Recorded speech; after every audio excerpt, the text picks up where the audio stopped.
We don't play the social game. We are social. Power 98.5.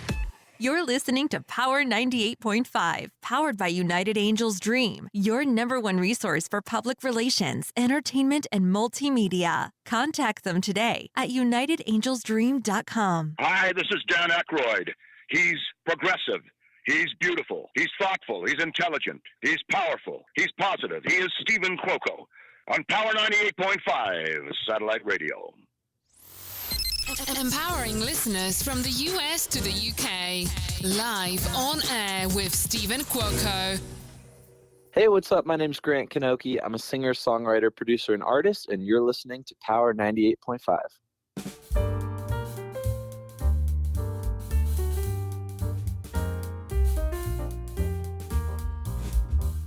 It is an incredible sunny day. And is it like in the 50s already? Like, it's early. Yeah, it doesn't even feel like fall, but I'm not complaining. Hey, everyone knows I'm out here on the West Coast, so weather is very different from what we normally get in the Northeast.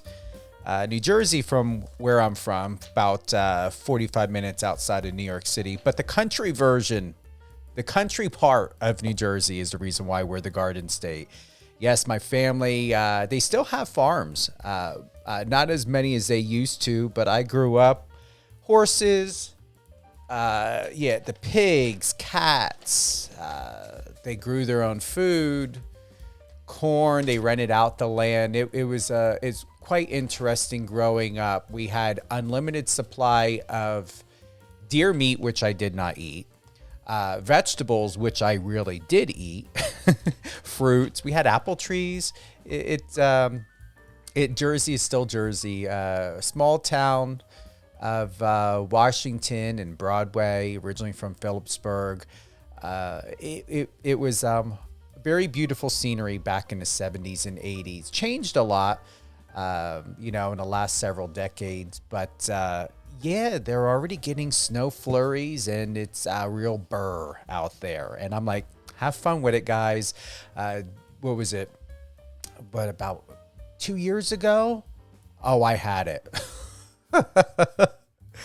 I just had it. I think we had received over 2 feet of snow back in, 2020?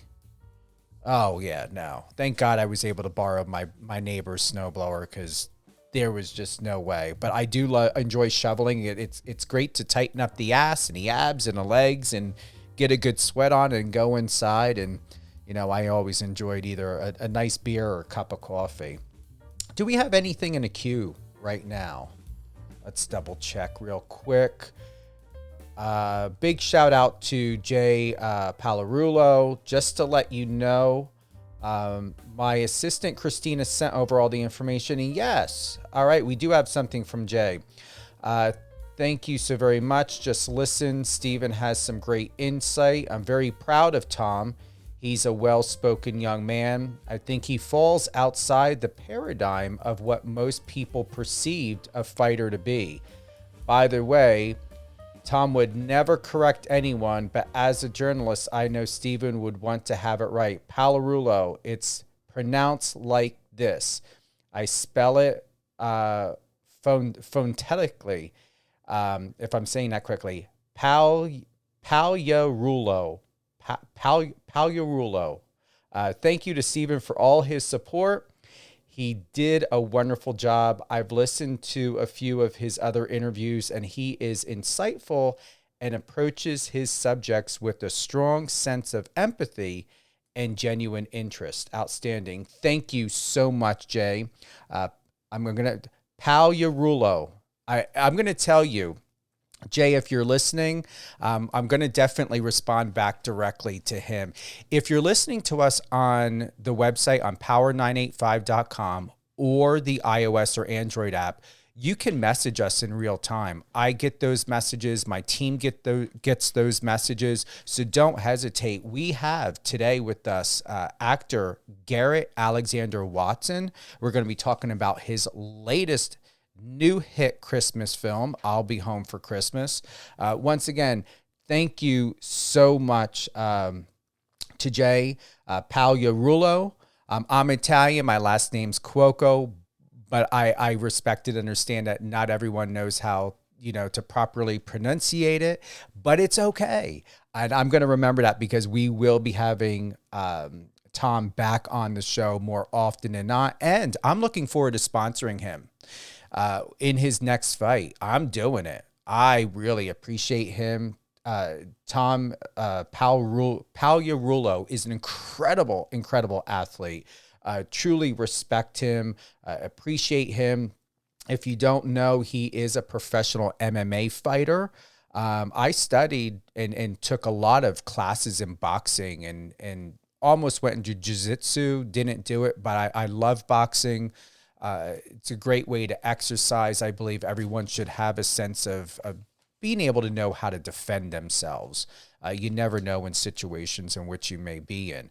MMA, highly respect the sport. These people, whether you're a football or baseball or, boxing, they go, or even hockey, you never know that when they go into the ring, into the game, into the fight, if they're going to come out the same. So this is huge. This is more than just something that these professional athletes are passionate about. This is their career. This is their life. They have families. And a big shout out again to Tom. He just got engaged to Savannah, and really proud of them. Very, very proud of them. Love the millennials, the Gen Zs, the younger generations. You guys are great. You are what I've been looking for as someone who's almost 49 this coming April. Looking forward to, because the way of the world and the changes that are being made is due to the fact of, we need young people. We need them. We want them. We enjoy them. We respect them, because we've gone through what we had gone through at their age, and we should have better understanding of what they're going through of their teens, their 20s, even in their 30s. Even with Garrett Alexander Watson, he's a young one. He's a millennial, and they are the way of the world. We cannot judge for the fact that we've gone through and experiencing through life and through youth and adolescence what they're going through. And I think that they're doing a way better job, because I'm an 80s kid. And if anyone knows what it was like growing up in the 80s, or the reputation of being an 80s kid, these millennials and Gen Z, they don't have to be so hard and aggressive and rebellious and angry the way we were back in the 80s. It was a very, very different time, and it was a breakthrough when it came to independence. We as 80s kids valued and took the power of being independent and autonomy, and what it means to be an individual and having our own voice and freedom of expression. So for where people are at today, men being able to wear skinny jeans, I wore skinny jeans in the 80s. I'm going to tell you, I got flack from it. If you were in a heavy metal band, men did not have permission to wear skinny jeans. I didn't care. I enjoyed skinny jeans. I liked the way they were. I didn't like the way jeans were made back then with the big, huge bottoms, not just bell bottoms, but in general, they were weird. I didn't like the way they looked on me. So for where we are at, men who are able to wear cross bags and, to carry bags and things like that, and just in general, if you want to know who segued a lot of that, a lot of where fashion is today, a lot of where women's fashion is at and men's fashion is at, it's because of us 80s kids. It's the Gen X that did that. We went through the hell and the ridicule, okay? Men can get away with cross bags and wearing a lot of stuff that they wear today, and nail polish and things like that.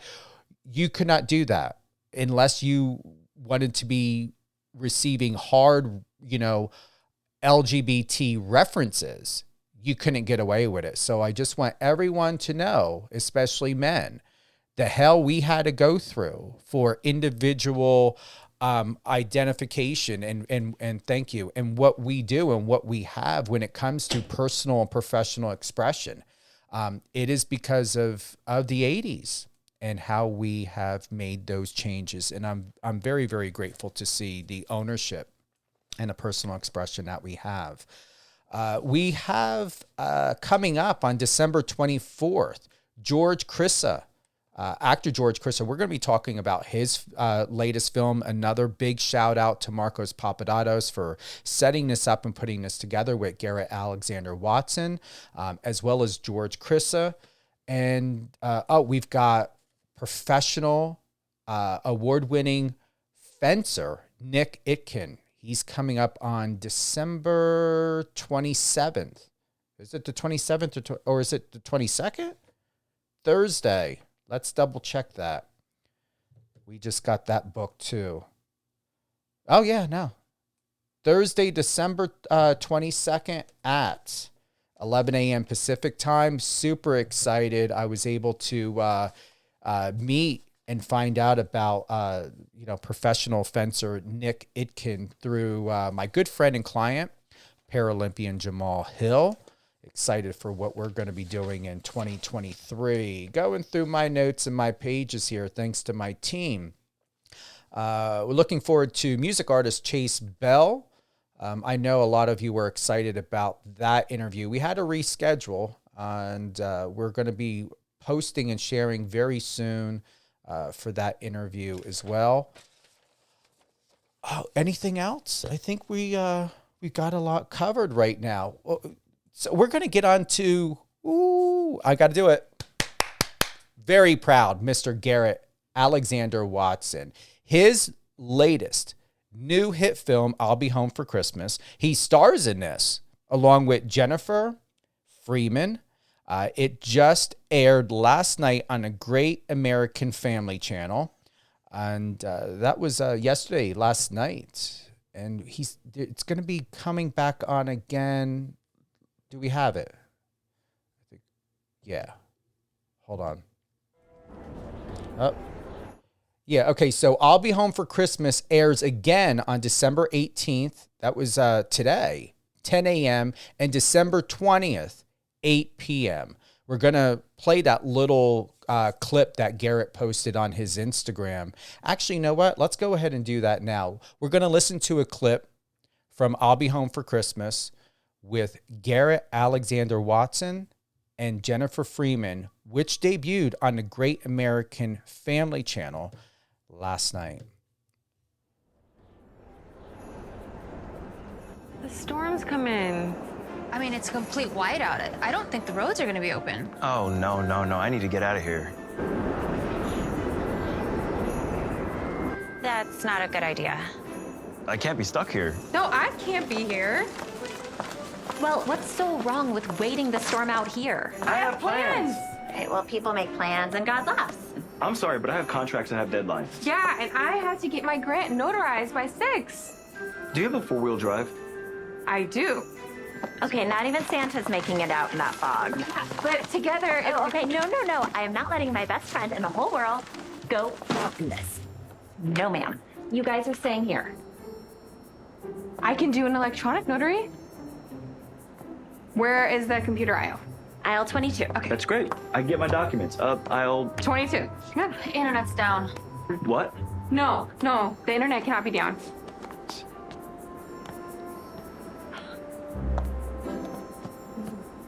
I have nothing.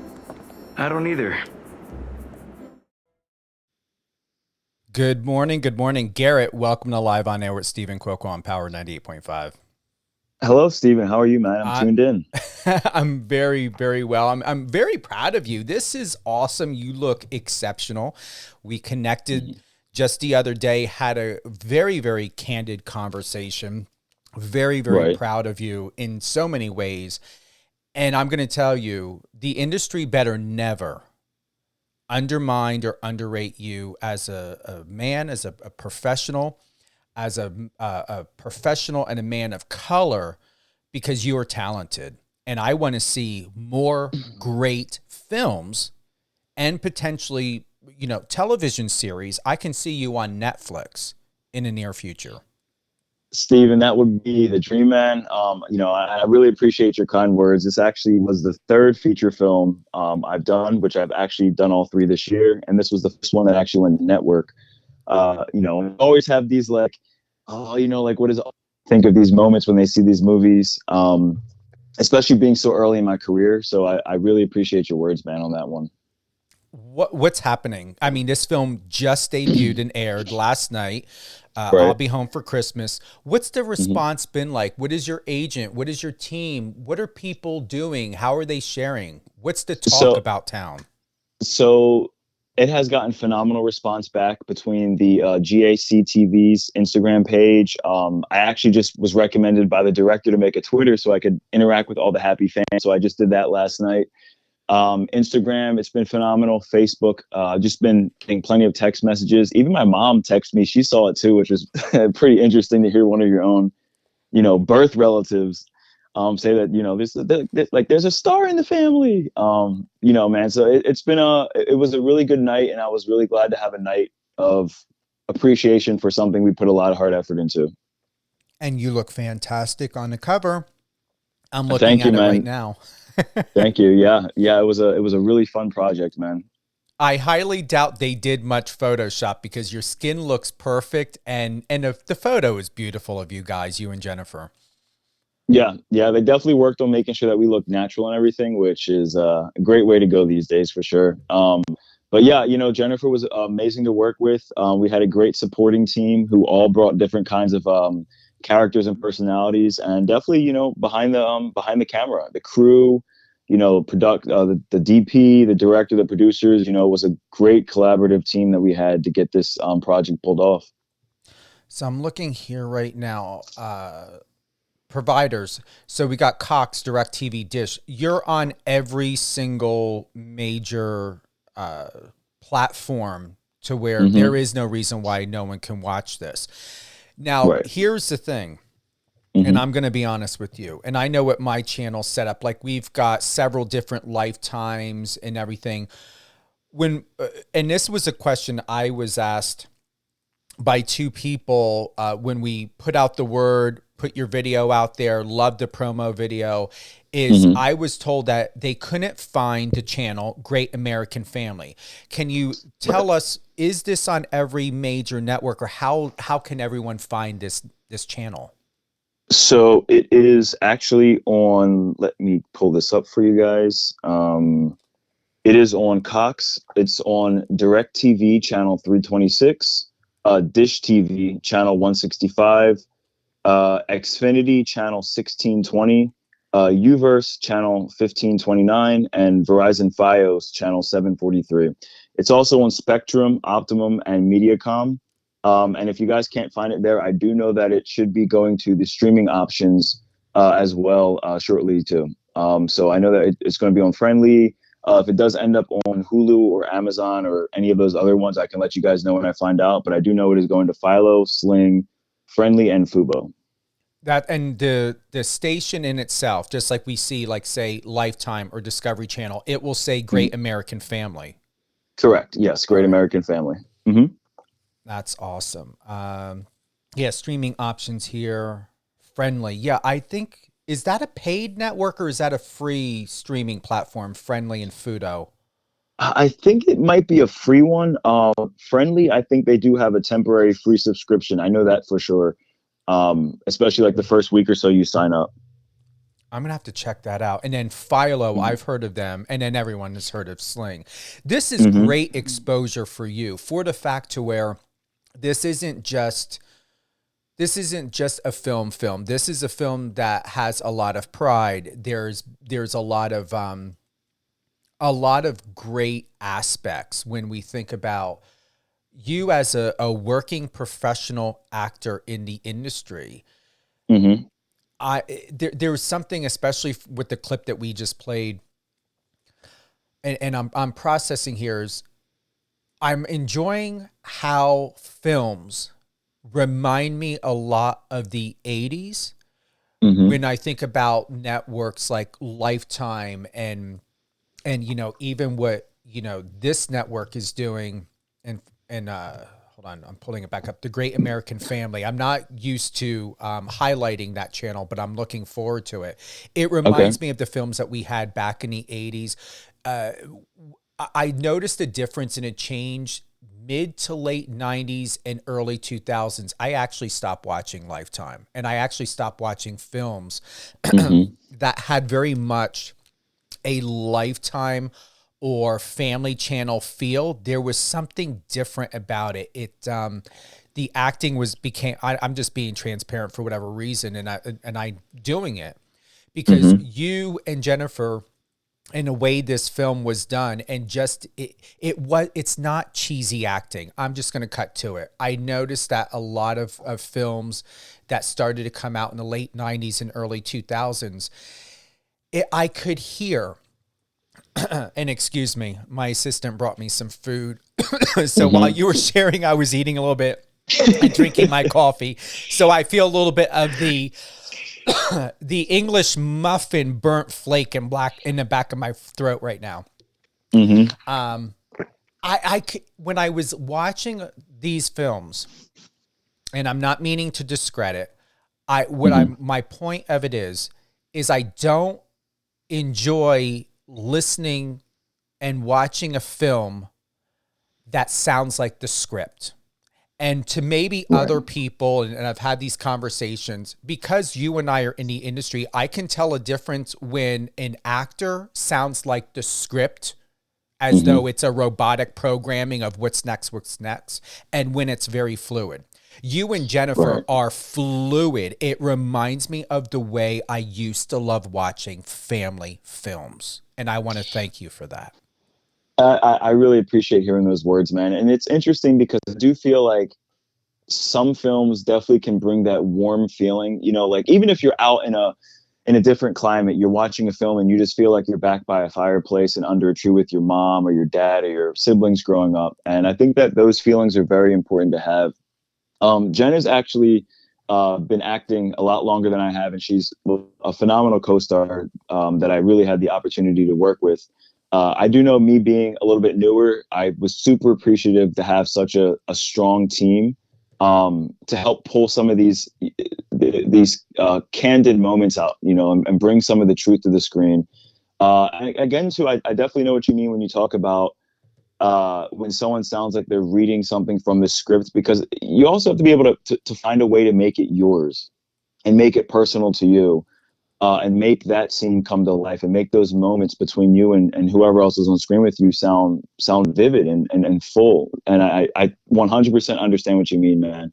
And I'm just thinking back to some of the other projects or, scripts that I've read or even auditioned for in the past. And you can really put the two together, what you're saying right now about how some, just sound robotic. I totally understand it. And especially for something holiday based, like you can't have that. It has the sound just warm. I think that's the easiest way to put it in words. Yeah.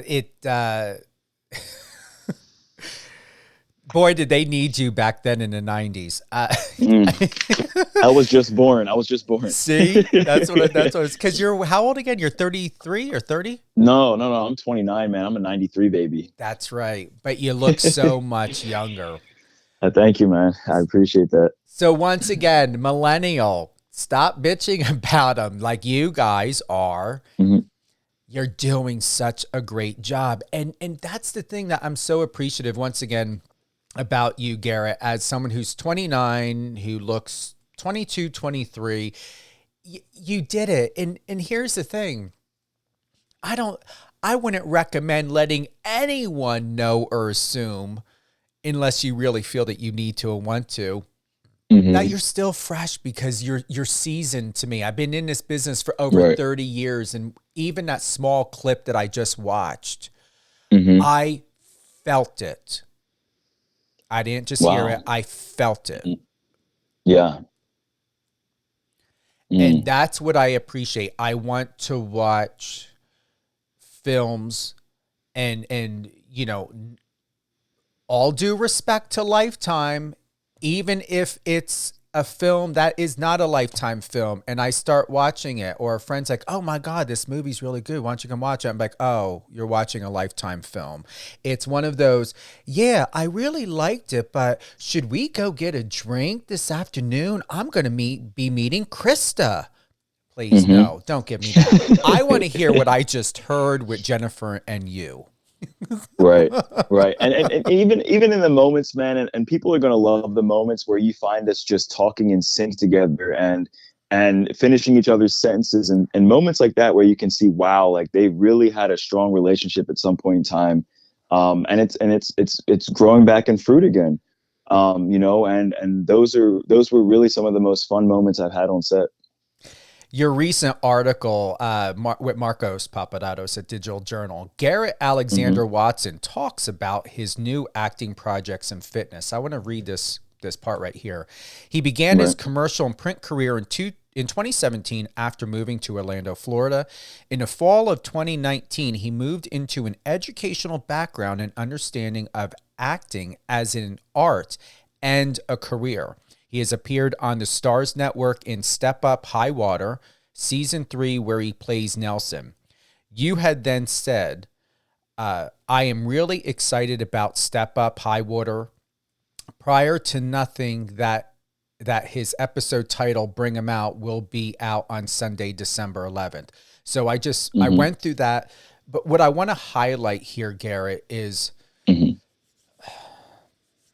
I'm excited right now, and I have so much to ask and so much to say and share, but this is not about me, and I'm grounding myself to where I'm not going to hijack this interview because this is about you. But why I'm referencing that is because I enjoy interview professionals and people like you that are just doing such incredible things out there, to where I am asking the general public and major media and everyone to give you and professionals and people like you the opportunity to have an extended voice through media, through these interviews, because why we are here today is getting to know who you are and who's Garrett. So why acting?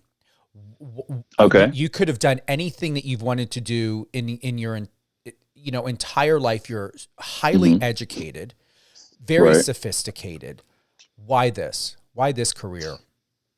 So this is an interesting story, man. And I'm going to go start back where I came from in Philadelphia, and I'm going to go into that. So back in Philadelphia, where I was born and raised, I had some issues at home, and I left home at around 21.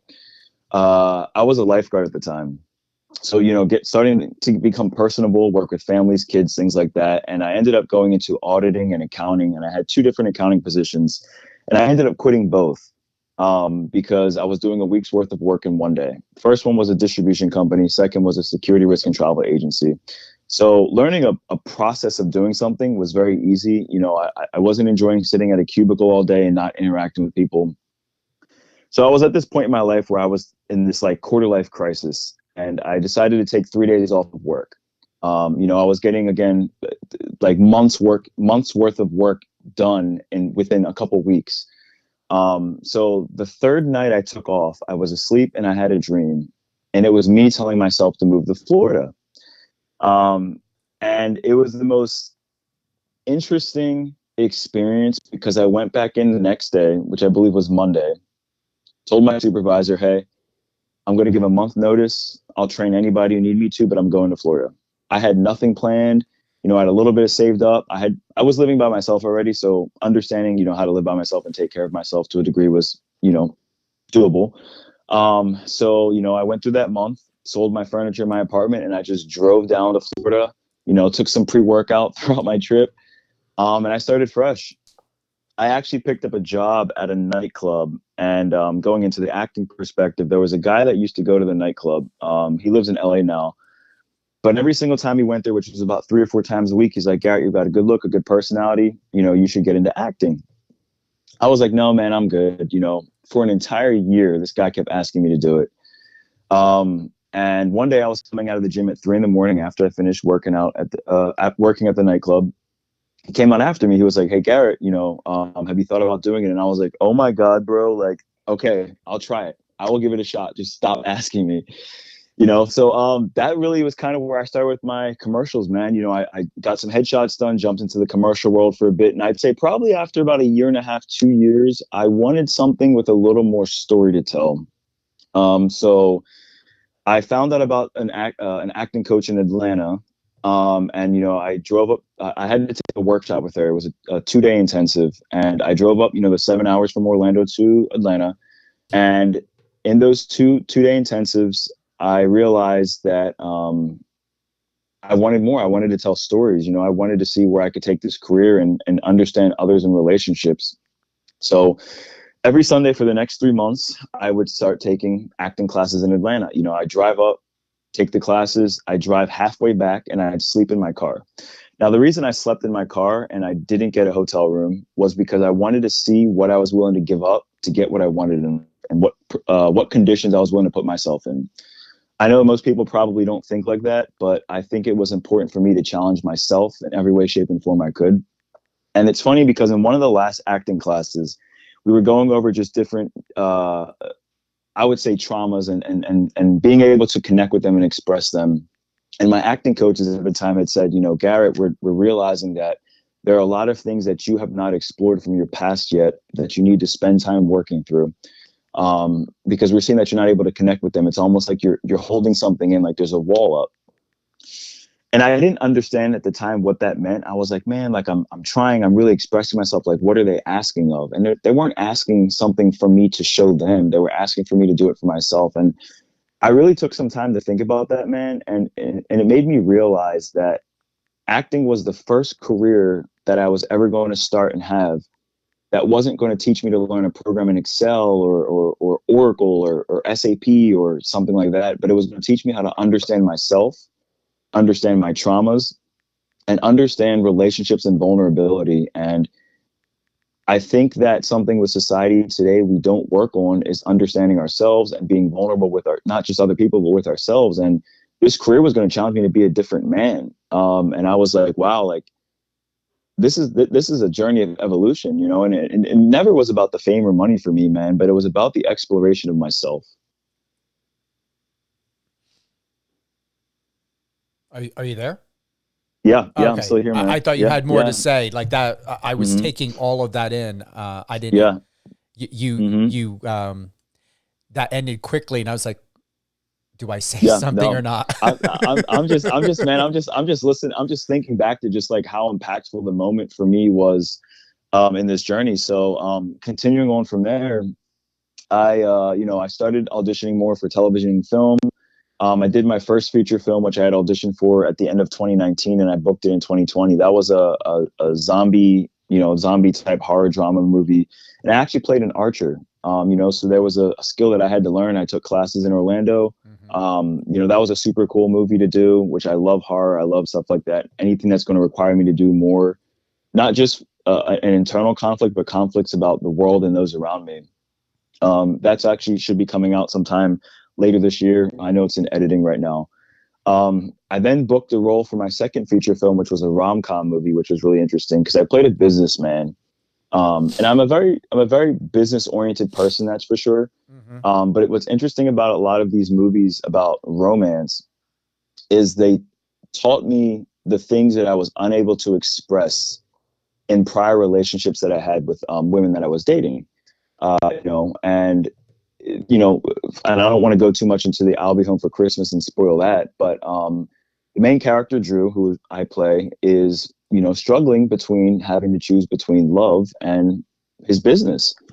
And I think that some of these stories I connect with on such a personal level. Like I can read the audition script, or read the script through the first time, and I'm like, man, this is me.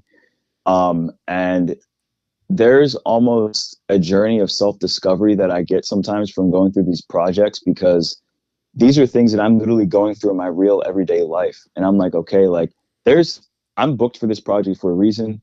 There's something I'm supposed to learn here. Am I going to achieve that? And it's a challenge of the self and the soul. It's more than just, again, what I talked about before about challenges for, learning different programs or things like that. And I love it, man. I also have a phenomenal acting coach in LA, and he's talked about so many times about being truthful to yourself, truthful to the character, never judge the character, find ways to connect. And he's left a lot of wise words for myself to not just navigate acting as a craft, but understanding life. And I think that's something that some actors may understand and some don't, is that there is a lot of life lessons when it comes to living someone else's life, because that's what you're doing when you're telling a story. You're genuinely living someone else's life, and that person is going through lessons that could actually apply to your life too. So I am truly, truly excited to see what next year brings and how I continue evolving. Couple things, and I really appreciate you touching on this. Mm-hmm. Is it's always a great idea if you've got the means to do it and a support system to have it, is a coach. Mm-hmm. Yes. To digress back even more, is it begins with you. To touch on that personal deep healing, to be able to get through any resistances and barriers and those nuances of self in order to not just adapt and relate, but to also be able to embody and understand what that role is. What do those words really mean? And what feeling do they have of how you can relate to it as an actor? And that's what I believe is most important. And the difference between the robotic type of, acting to the level of excellence that you and Jennifer had, and still, I'm going to say, I don't like to put it in past tense, but have, because the movie's still going, I'll Be Home for Christmas, is you're able to relate. And I would love to be in your position, like I shared with you before. I would like to be of talent and to get into scripted and unscripted work, because you have a level of empathy. You're empathic. You're intuitive. You have so many different layers to you. To me, it's a real actor, a true professional of excellence. In order to have these different levels and dimensions to, as I've always said, a true master is a student and teacher all at the same time.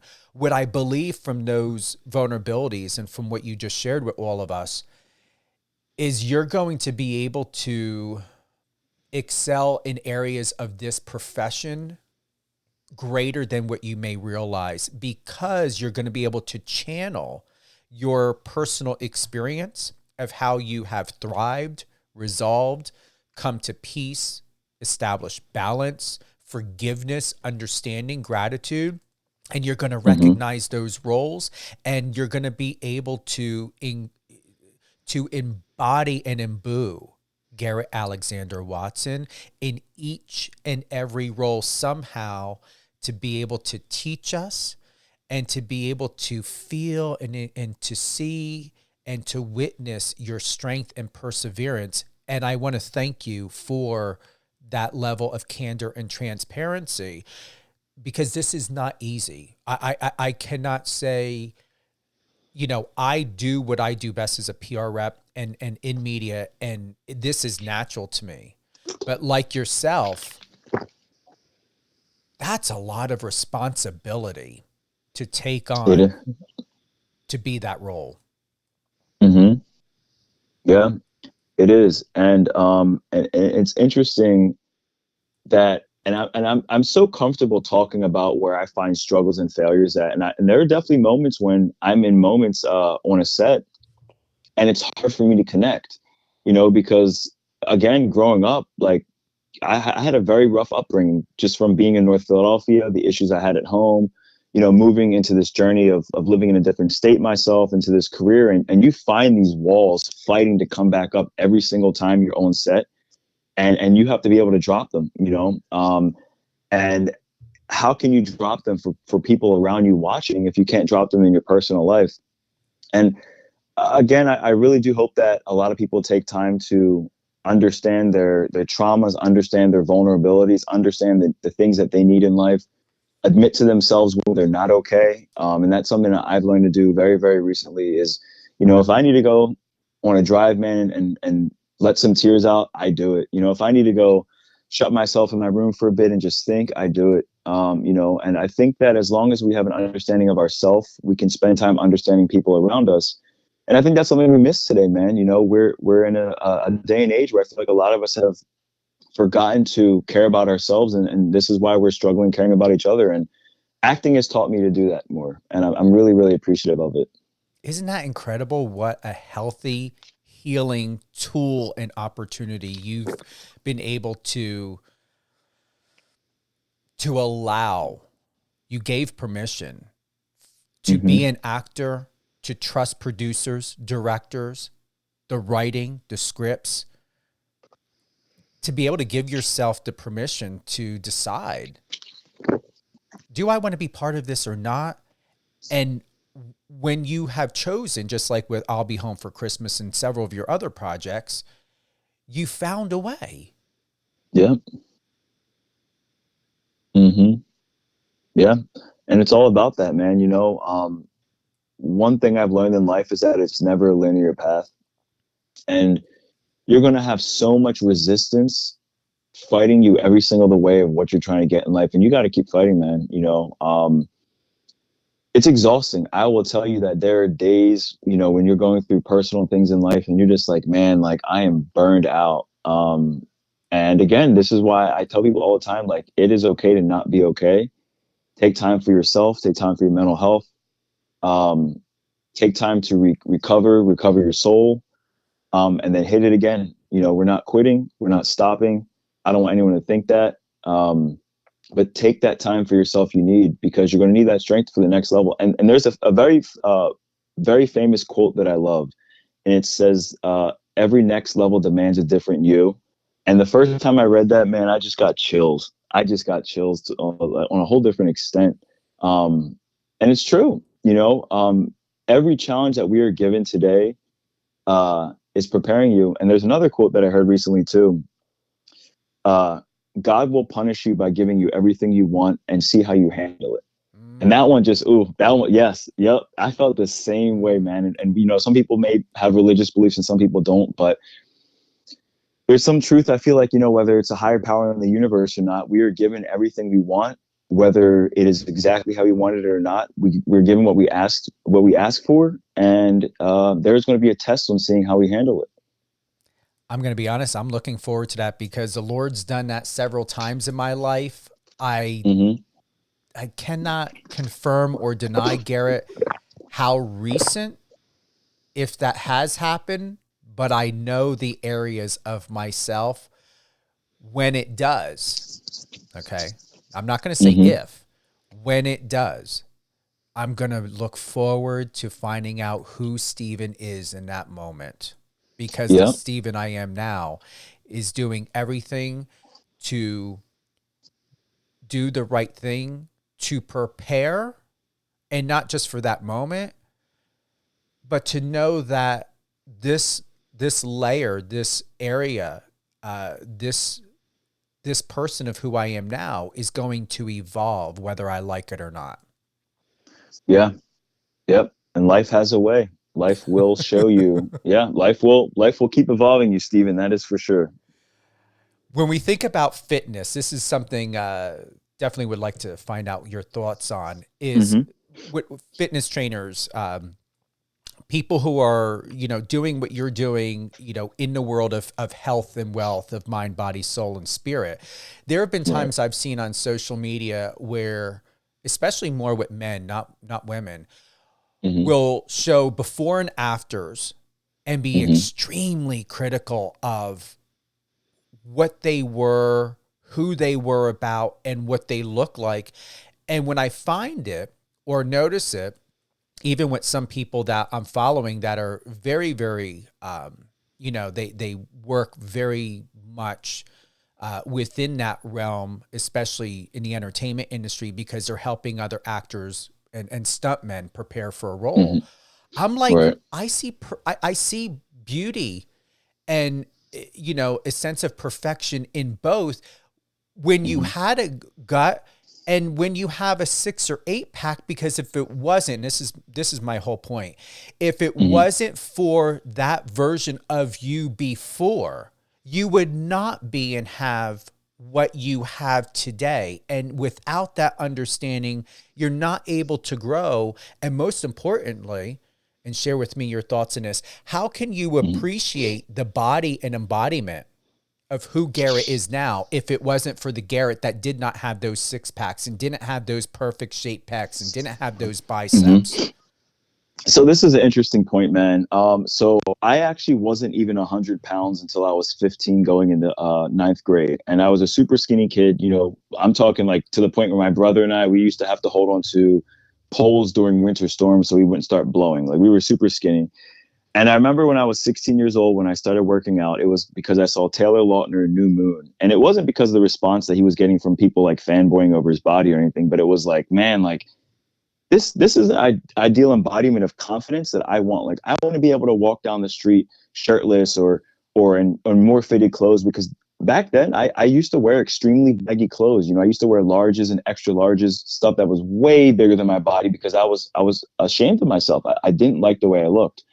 And I realized, okay, what do I need to do to feel as good as I'm seeing this guy on the screen? And I started spending time researching and reading. And I started going to the gym every day, man. You know, whether it was a winter storm happening or, you know, it was 107 degrees outside, I took 2 buses and I walked to the gym. You know, I didn't have a car back then at the time, so that's what I did. And one of the things that physical fitness will teach people, and I know a lot of times that some people may think it's all about ego, which that ego is a whole nother conversation, but it teaches you discipline and dedication, and the amount of effort that goes into someone trying to maintain their body, whether they're already in shape or actually trying to better themselves, you know, maybe lose weight or gain weight and just get off the couch and change your lifestyle. Habits become things, and people don't really realize when we settle into not doing better for ourselves. And, you know, there is a very dark side of bodybuilding. I can tell you right now that as much as you may see people who are in shape, we are very, very self-conscious of our image. And that's because we put so much time and effort into our image. And I will be 100% transparent about that. We are very, very self-conscious about our image. Now, I don't think that's a bad thing, but it can be very bad when you get too obsessed with the negatives about yourself and your flaws versus what you've done so far. And I think that's where a lot of people are today. And I think that we do need to spend time appreciating what we've done and where we've gone for ourselves physically. But Socrates has an interesting quote too, where he talks about, he said something about like it would be a shame for man to never see the beautiful things his body can achieve. It's something along those lines. And man, the body we've only got one, you know, we're only here one time. And imagine the things you can do when you're healthier and when you can move. You know, you can spend time running with your kids or exercising or trying a different sport, or, you know, or go into that stunt training class or that dance class with confidence, or wake up in the morning and feel good in your clothes. And those are some of the things that when I began personal training, becoming a sport nutrition specialist, was so important to me to instill in people, is that it's not just about, you know, looking good because your ex broke up with you or something like that. Like, make this a lifetime decision that you want to feel good about yourself every day, no matter whether you're in a relationship or not. Like, this is about who you are. This is about what you can achieve.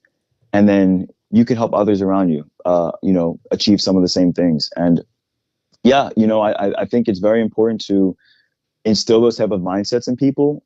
But there are truly pros and cons to this industry, man. I will very much tell you that. How do you prevent yourself? And I'm not looking to find the right words. I'm just going to go right to it. How do you prevent yourself from obsessing over lifting your shirt all the time, several times throughout the day to check the abs? And how do you prevent yourself from obsessing, from having to flex to make sure every muscle and its group is perfectly proportioned and popping out the way you want to see it? So, oh man, this was a beautiful question, man. So I will tell you that when I began working out, before my high school got metal detectors, I actually used to take dumbbells with me in my backpack. And anytime somebody told me that I looked skinny, it could be 20 times a day, I would go to the bathroom and curl those dumbbells. And to think that someone else has so much influence on us that you have no relationship with is crazy. I used to, I would say probably from age, I don't know, 18 to like 25. I was like that. My entire Instagram feed was, shirtless pictures in my underwear, flexing all the time. And there was an audience that loved that. And I think that probably around 26 was when my cockiness turned to confidence. And I didn't feel the need to have to portray that this is the only side of myself. And I think that one of the things that people in the industry do is they relay so much, or I could use the word rely so much on the one aspect of themselves, which is their body. And people will look at you like, okay, well, there's nothing else to you, And when people were looking at me like that, I'm like, okay, well, but I'm in great shape. And that's the only thing you could relate to, is just being in shape. And you never really realize the type of negative impact that has on yourself mentally and the people around you. But there has to be an understanding that there are more facades to you as a person. And I hope that everybody understands that there's more to you than just being in shape. You can still go to the gym 6 days a week without showing everybody 50 times a day that you have abs. I think that it got to me to a certain point where I'm like, man, like I'm tired of looking at myself in underwear. I'm tired of looking at my entire Instagram page as my abs. Like there's nothing else to me now. I'm just a body, I'm just a meat bag. And I think that one of the things that I picked up on too was when I realized that I wanted more sincere relationships with people. And I didn't really grasp that completely at that time, but I realized, okay, well, for example, unfortunately, one of the things that people view you as is the first impression. And if your first impression is just you in underwear and flexing your abs all the time, people are just going to look at you as, okay, well, you're fickle and there's not a lot to you. But what Garrett does when he goes home? Garrett would spend time reading books and researching and going to the beach and nature trails and, traveling, doing all these things. But nobody knew that. So I was like, okay, well, why don't I start sharing some of these other more personable sides to myself?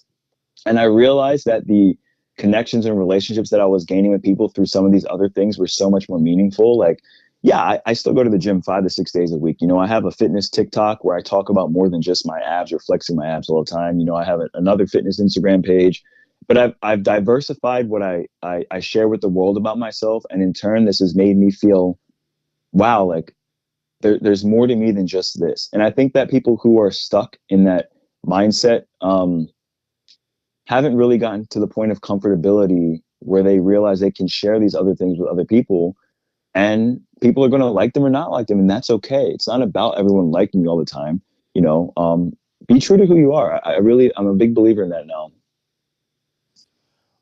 What is your thought on TikTok, Instagram being what I call the new Playboy magazine? You can't, you can't go online without seeing men. I see more men than women, and I don't know why. And I got pissed the one day, especially for the fact to where, I get where you're coming from. I don't see there being an issue so much when I see like the fitness and the half shirt content that you have. What I have said to other people and shared that the legal term for porn is to incite and induce sexual arousal. Correct. And being that TikTok and Instagram are the new Playboy Playgirl websites, because Playboy's for women, Playgirl is the men.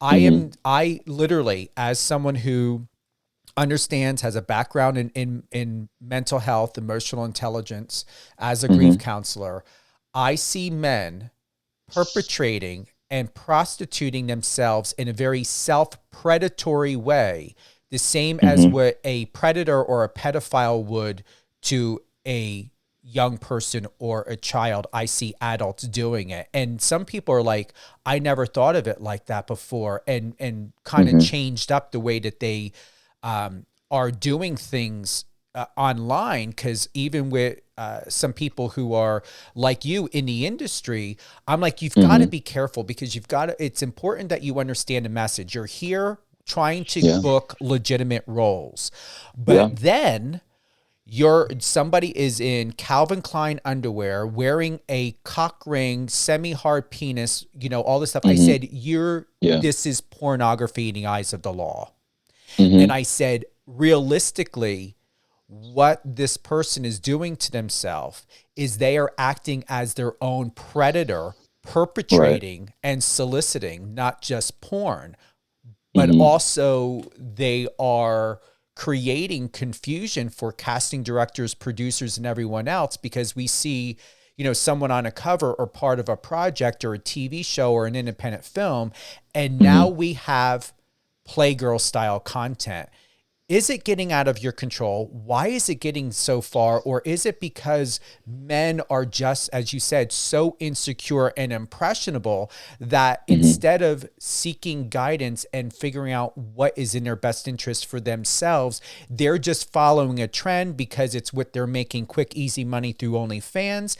And instead of thinking about clients and being there and putting the client first, they feel that if this person obsesses and lusts and wants me and is ooey gooey over all of my body and itself, that I'm going to be easily be able to create, as from a perpetrating mindset. This is how you're going to easily solicit and get financial rewards from it. And that's the psychology that I see from it, and nothing's going to change my mind. It's perpetrators enhancing and elevating other perpetrators through porn and porn mindset. Yeah, I think that it can even go beyond men, man. I think it's all people, men, women, and everything in between and beyond. And I think that today we have found so many ways to shortcut ourselves for money. And one of the things that I talk a lot about people, especially being involved in the fitness industry, for example, a lot of my younger friends who are women, I let them know, when they come to me and talk to me about, I'm thinking about starting this and I'm starting that, whether it's a guy or a girl, a friend of mine, I let them know, unfortunately, there are always repercussions to every action. And I just want you to think before you run into making a decision, is this something that you want to do? Because when this content is out here, it's out here. People will take you for face value. I know it's not fair. I know it's not right. But unfortunately, that is how the world works. And just think about all the things that you may want to do later in life and how these could, affect, starting a family or a new career or a change of lifestyle or anything like that. And it's interesting that you talked about how it could be seen as pornography. And I think that's an interesting conversation because TikTok started out as a dancing app for children and Instagram started out as an app that was just posting photos because videos wasn't an option. And, people were just mostly posting photos of their friends and family and things like that. But these apps have obviously geared to what is producing the quickest amount of money for obviously content creators and things like that. And something that it took me so long to realize is that sex sells, sex sells, sex sells. And it is, man, a lot of these social media platforms, I feel like have moved into content being shown so much of things in these categories. And I mean, there are days where I'm just like, man, I need a break. You don't have to go to porn sites anymore or anything like that. And the content's there for free. And to each their own. I do hope that everybody enjoys and learns from their journeys of the things that they take on and the things they create and put out there. But there are always going to be repercussions to the actions of content that is put out there, and it is out there forever. You have to be careful of the people that you send stuff to personally. Be careful of the stuff that you put out there, publicly. And just be mindful that whichever way the world and the social media world is going, which again, social media, I think is phenomenal to connect with people and build relationships and create jobs, but it's also addicting. It does play into a lot of our lust factors, where you see naked people all the time on social media. And it's definitely gone beyond the fitness world, 5-10 years. Instagram really wasn't even that big 10 years ago. We'll say 5 years ago. When fitness content was out there, it was fitness content, it wasn't any of the stuff that you were talking about now. And the world has just re-geared itself so differently, in terms of those things. And I just hope that people take time to realize that there is more to life outside of the social media aspect of things, and to just be mindful of real world connections, real world relationships, focusing on developing the brain, developing the self, and being mindful of what you said is that there's a lot of predatory content out here. There are a lot of children on these apps that are ingesting information. And there's such little ways that a parent can monitor it. There's only so much parents can do these days. I really do hope that people continue to look into being more mindful of the things that are out there and the things they're posting. I agree. And I really appreciate that. I know I processed in a way that you had shared that Garrick is, it's a very neutral, it's a very reasonable, unbiased way to see it and look at it. And I appreciate your perspective and also your personal and professional identification of it, because you are, we understand that you're the CEO of Garbear Fitness and it's Garbear, yeah. Garbear Fitness. Yeah. And with that, I do respect it. I totally get the importance of you and Garbear Fitness and what you have to offer, because you understand every detail and layer of what it means to be insecure and to have body image issues, and then to find a healthy space and place with that. There are only two other people, I can't speak for you, but only two other people on social media who I highly respect, that are not sexualizing themselves, that are not making it all about dick and ass. They keep it extremely professional, and there's a reason why, if they are shirtless, they're doing it. One is my extremely good friend, and who I highly respect. He's a professional stuntman in the world of he's worked with Sony, many A-list, Zac Efron, The Rock, is Aaron V. Williamson. Okay. He's not only a great friend, but he's a client of mine, Aaron V. Williamson. And another one who's out in the UK, and Marcos actually set me up with him. And his name is Brock Ashby. I did not feel and have a newfound love and respect for what your industry is about when I think of fitness and training, because I've seen and witnessed the dark side, especially from people who go out for Muscle Mania and Mr. Olympia and what they do, because I've counseled and been there as a rep for people behind the scenes that you would never know, and thinking that, oh my God, I thought women just dealt with this. No, men do as well. So I see it from a professional perspective of the dark side, and I usually stay away from it unless I'm being of counsel or being there to help with the emotional mental health of the person and where they're at, to help prevent suicide, drug addiction, dependency. Like it is something that's, I don't think any human being should have to go through. But I'm looking forward to learning more and from you and the tips, because what I've seen, especially with Brock, is he's always showing these variations. He puts the red X and then he shows the check mark. He'll put those on there. And like, I really am like, dang.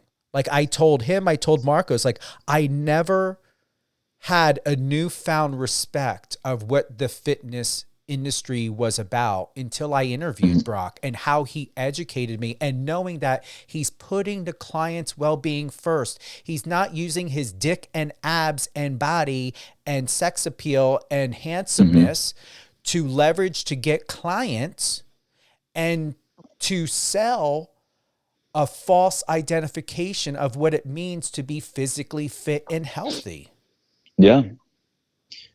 And that's so important, because again, the route that he's taking is the harder route today, because people are doing it less, but it is the route of understanding that what your clients are going to see is people changing. If I was looking for a coach, one of the first things I would like to see is how many clients you have, How are their transformations with you? Are they staying consistent with you? Are they enjoying their time with you? What can I learn from you, from your pages, your website? Versus just like, oh, this is a good looking person, let me follow them and reach out to them just for coaching, which I'm really reaching out to them for, try and hit on them. It sounds like your friend Brock is, or your client is going in a very, very smart business route in terms of making sure the client is first. And that is extremely important today. Mm-hmm. Yeah. They both are, once again, Brock and Aaron are very different. So like with you, the style and level of a client will be very different. I don't think that there's a one personality fits all. Right. But what I really like with yours and like, I'm looking at your Instagram right now. It makes sense to see you go from the gym and then you're doing charity and then we've got lifestyle. Like you've got three strong, identifications here on your Instagram. So we've got, you've got the actor, the commercial, work, all of that. You've got the fitness and then you've got the lifestyle. I like how the lifestyle and the film and acting take precedence over your Instagram, and you've got the headshots and the behind the scene film shoots. But then you've also, when we're looking at the fitness, your fitness content seems to appear, for the most part, almost like it's a production.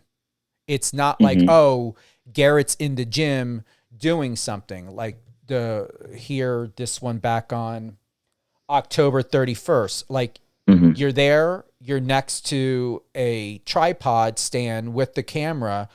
And I like that because to me, it doesn't look like it's a fitness photo. It looks like it's a possible video production type of thing. And you're like working on a better, I don't have my glasses again, working on a better physicality, mentally, emotionally present spiritual being. I appreciate that. Like to see you there in the joggers and being shirtless, it just works. And then it's next to you doing a photo shoot in a studio. I would love to see more of how your tips and insight works, because I do value that from you guys. I do value that if I'm not near a weight, what can I use for my body or something as resistance? Or do I need to get to find a can of peas in the cabinet? Right. Like, what can I do to be genius? That's what I look forward to, especially you traveling, being on set. Like you said, at one time you were carrying, dumbbells and or weights with you. Not everyone has the luxury and who will go to that length. And I know I won't, to be carrying weights with me. So I want to know, what can I do to be physically fit, physically active, whether it's in my hotel room or an Airbnb or whatever may have you. Cause not all the time, if I'm at a hotel or a resort or somewhere, am I going to feel inclined to want to use that public gym? I don't always trust public gyms, especially in hotels, to be as clean. So definitely moving forward, I'm looking forward to more tips. Yeah. One tip I can definitely give you today is that there's 3 things that need to be in sync: your sleep, your diet, and your training, and it's the trifecta. So when one of these falls out of sync, they all fall out of sync, and your body's not changing anymore. And a lot of times people will focus like, okay, well, I'm training really hard, but I don't see any change. Okay, well, sir or ma'am, how many hours do you sleep a night? I sleep 3 hours a night, and I eat, McDonald's or whatever. And it's like, okay, well, those 3 things are out of whack, and they have to be in sync, because again, the body's an instrument and it learns. And you have to teach it to change, because the body doesn't want to leave its natural current state. And sometimes people have something as, for example, I sleep, 12 hours a day, but I don't exercise, and, I don't eat very well. Okay, well, now your metabolism wants to slow down, because half the time period of the day, you're asleep. And during sleep, your metabolic rate slows down too. So that's something I definitely want to leave with today, is that definitely try and focus on making sure those three have some type of balance. And if they have some type of balance, whether you're squatting with no weights, whether you're running, whether you're doing push-ups, you're going to start noticing a change. And I totally understand about the whole uncomfortability in public gyms. Sometimes gyms aren't clean. Sometimes they can be, what is the word I'm looking for? Intimidating. Sometimes it might not be to the environment you like. So I definitely say if you can find a way to get outside or inside and get active, as long as your sleep, your diet, and your training are in some sort of sync, you're going to start noticing progress. I agree. And I appreciate you for that. And right there, that is the advice of what we look for or look forward to from a professional like yourself. And also, here's the thing. You know what I would like for you to do with Garrett Bear Fitness and just moving forward is I believe, this is the message I have for you. I believe you would be exceptional to be able to combine everything of fitness and training and being a professional actor and sharing tips and tricks and insight of what we can do, not just actors, musicians, media, journalists, public relations, anyone, that when you're traveling, whatever you're doing, what type of tips and tricks can we get the most benefit out of exercising when we don't want to or when we don't have time to be in a gym, even if it's on a plane? What sort of stretches? What can we do in our, seat? Like, what genius ideas can you, even if it's bringing a stretch band, what can we do? I would like for you to do that because I don't know if anyone's doing that. Yeah. Combining travel tips for industry professionals and athletes and other people while you're traveling and getting prepared for a role and television and film ready. Oh, that is a very, very interesting idea. I like that. Yeah. And it's crazy because I live like that. Like, I'm on the road so much and I don't think about doing that. But it's beyond me. There's more. What are other people dealing with? Okay. How can other people stay active when their schedule's even crazier than mine? That is I like that idea, man. I'm definitely going to take that into high consideration. That's my PR tip for you. Like, these are things that come out and I hear it. And that's why I'm glad we stayed on this topic for as long as we did, Garrett, is because I'm not noticing. I don't see that on TikTok. I don't see that in Instagram. And honestly, I'm just going to say, I haven't seen or heard that on Brock or Aaron's social medias or even within the context of their websites. Once again, they are exceptional. Brock Ashby, Aaron Williamson. For you, I would like to see and to know that you have a website or tutorials or videos and things like that is very look and appear very commercial, very film, very television, very entertainment-ish. But these tips and tricks and ideas that are going to be able to help anyone and everyone moving forward that combines fitness and entertainment together. Yeah. And I have a website, GarrettBearFitness.com, and it's actually getting revamped right now. I'm restructuring everything, but I do like that idea. And I definitely think that I have a lot of space to create a tab for people for that information, man. Definitely, because here's the thing. I just went to Garrett Bear Fitness. It's GarrettBearFitness.com, GarrettBear Fitness.com. And what a great way to be able to go here. And then you've got several tabs: men's, women's, products, personal training, membership. But if there's a way to maybe condense or I don't know how many tabs you want, but to be able to have a go-to, like a tapas or something, whether being a member or not, be able to go to as a quick follow-up, a quick notation. So if I'm traveling back to New York and I'm meeting a client out there and we are going to be doing a mini press tour and I'm staying at a hotel in New York and there's some type of information there of you, and I'm just going to spin it, be like, what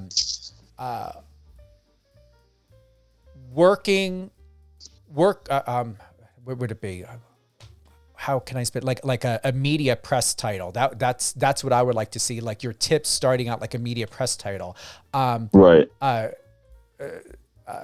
Travel insight. Would it be travel insight? What would it be?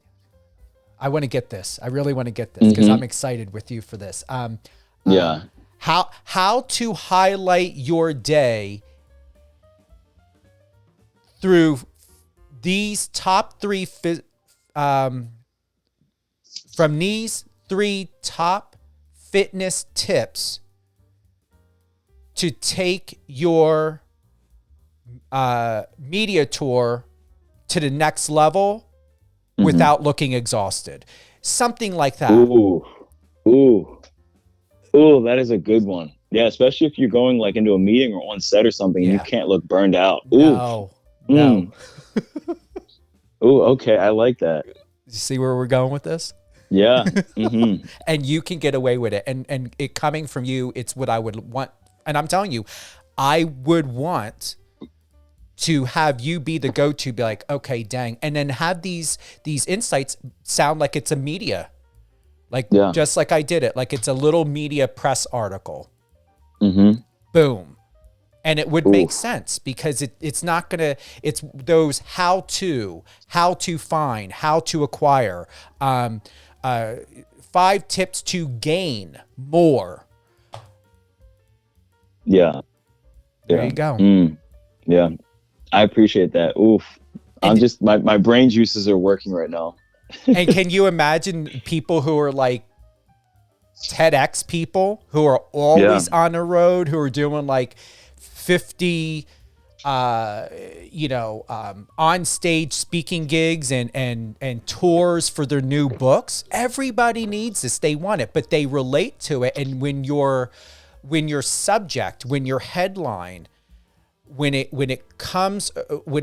not just comes across, but when it is highlighted where people can relate to it, you as a professional actor is going to be able to help facilitate those how-tos in order to make sense to musicians, authors, TEDx speakers, those Tony Robbins, actors, producers, directors. And we definitely know people behind the camera, people who are there, who are filming you, they need the most insight because they're either jugging down tea, ginger tea, coffee, monster drinks all day long.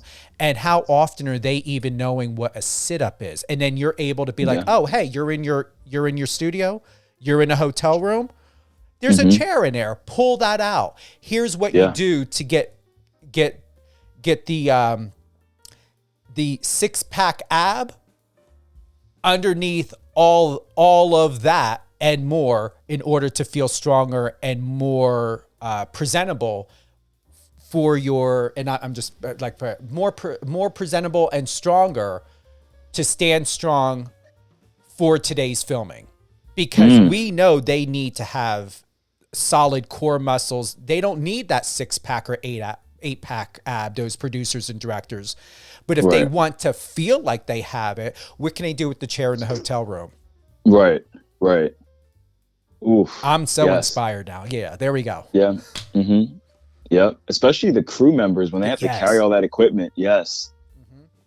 What can you do to maximize your glutes and walk in confidence as you are, lugging and I'm being a little bit lazy, not lazy here, but a little bit more relaxed. But like that, a lot of that stuff is heavy. Even like camera people, like these are like big industrial boxes and crates and stuff that they're moving around. Yeah. Can you think about, those rolly carts when we go to those hotels and they put all the stuff and luggage on those rolly carts? Can you imagine if you created a fitness tip of how to do lunges? Yes. Yes, I see it now. Superman ass of steel. How to gain a Superman ass of steel while rolling with the cart down the hallway. Top 3 lunge exercises and what you can do. And then because Yes. that's a weight, if they want to stop and take a break, okay, what can they do of moving with the cart with doing lunges? But then if they want to take a break, what other exercises can they do with that cart? You can Right. do your leg extensions. Yeah. Mm. Yes.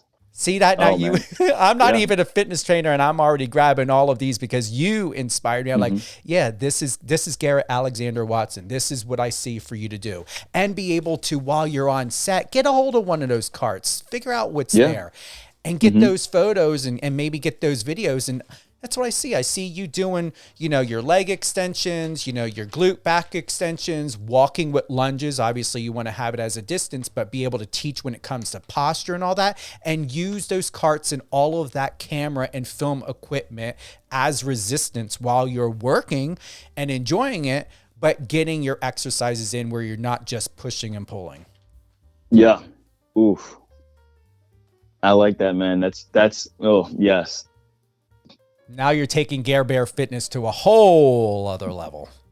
Yeah. And that's what's interesting too, because when I geared my Instagram more towards, like you were talking about with lifestyle, I really wanted to kind of just have my pages explaining some of the things that I do in my everyday to day life. But it's interesting how you just pointed out that different aspect. Like, I'm on set all the time. Like, how can I relate the two? There's a lot of people who are in the industry and on set and going to meetings and traveling and, have heavy physical labor jobs. Like, how can they get stronger so that these jobs become easier? They feel more confident doing things versus just someone who wants to go to the gym. So I like that diversification, man. You're welcome. I'm inspired for you. I want to thank you for sitting with me here in this place and space so comfortably, as a friend, as a confidant, as someone who I'm looking forward to growing a stronger and better relationship and partnership as leaders in the industry and creators and people who are facilitating health and emotional and mental well-being. I'm extremely thankful to Marcos for bringing us together and for you being who you are. You're 29 and having done 50 years worth of evolution in such a short amount of period of time. And now moving forward, Garrett, enjoy, have fun, smile, be creative, take Gare Bear Fitness to that next level. Have something for us, for many of us in the industry to be able to be more creative in our home, in our hotel rooms, in those private, gyms where there's not a lot in there. So what can we do to be creative? What can we do to be creative on set when people are working 14 to sometimes 18 hours a day? You just can't stand there and just rely on coffee or energy, caffeinated high sugar drinks and content to get through when all they're doing is completely deteriorating everything of who they are and creating potentially cancer, dementia, and many other potential health problems. Yes. Yeah. You are 100% right. And I definitely like when you said to smile more, man. That's like, oh, I need to think about that every day. Yeah. Yep. I really appreciate this, Stephen. Yeah. I really appreciate your words. You're welcome, my friend. Who would you like to give a shout out to? I would definitely like to give a shout out to you, Stephen. I would like to give a shout out to my coach in LA, Howard Fine, the guy who's been a father figure for me for the past, 14 years. Keith. Trying to think who else, man. There's definitely a lot of important people in my life. So I'm just going to say shout out to everybody who has helped me in my life get this far. You have been an honor and a blessing to have in my life. Keep doing what you're doing every day. And that's for everybody listening. Keep doing what you're doing every day. It's going to be hard. I'm sending everybody here my blessings and, looking forward to a 2023 for everybody, a good 2023 for everybody. And for all great things, Garrett Alexander Watson, you can head on over to his Instagram at Watson Alexander, WATSONALEXANDER. His new film just debuted last night. However, I'll Be Home for Christmas airs again. It was just aired today at 10 a.m. and you'll be able to catch it again December 20th at 8 p.m. and that is going to be on the GAC TV. Lastly, Garrett, what would you like to close out to just recap, reiterate, refresh? I'll be home for Christmas. What is the most important thing a person is going to have to look forward to of what this film encourages, of what it's about, and its true meaning?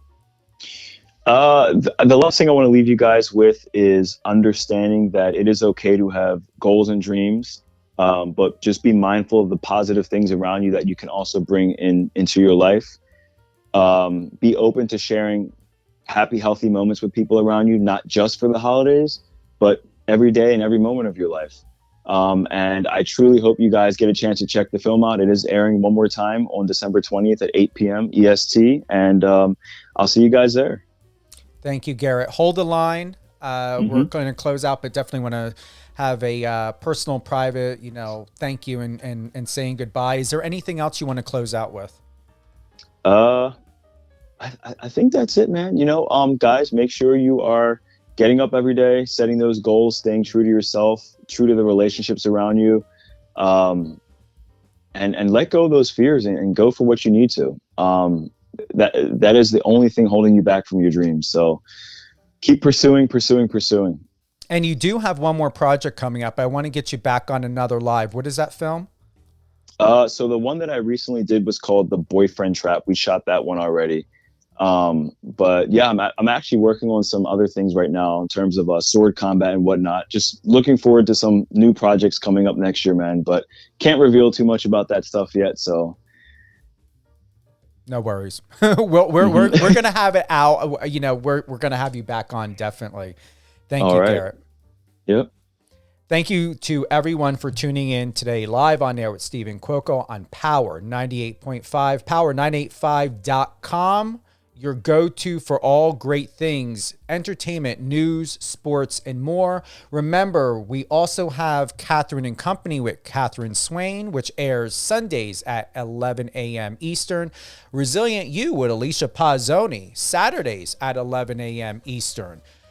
The next interview we got is with actor George Crissa.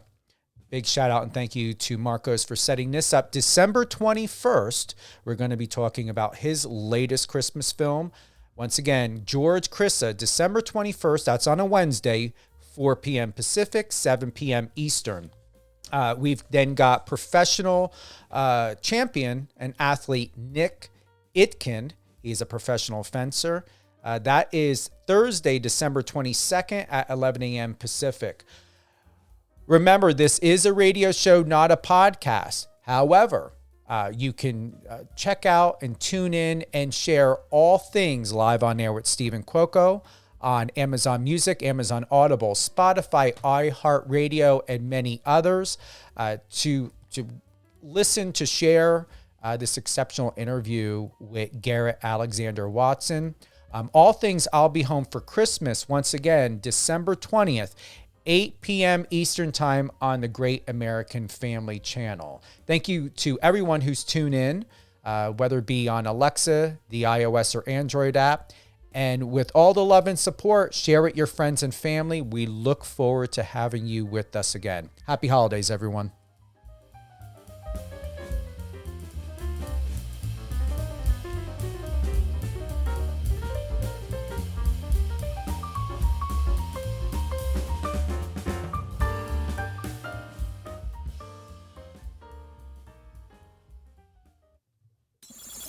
Friend us on your socials and let's connect.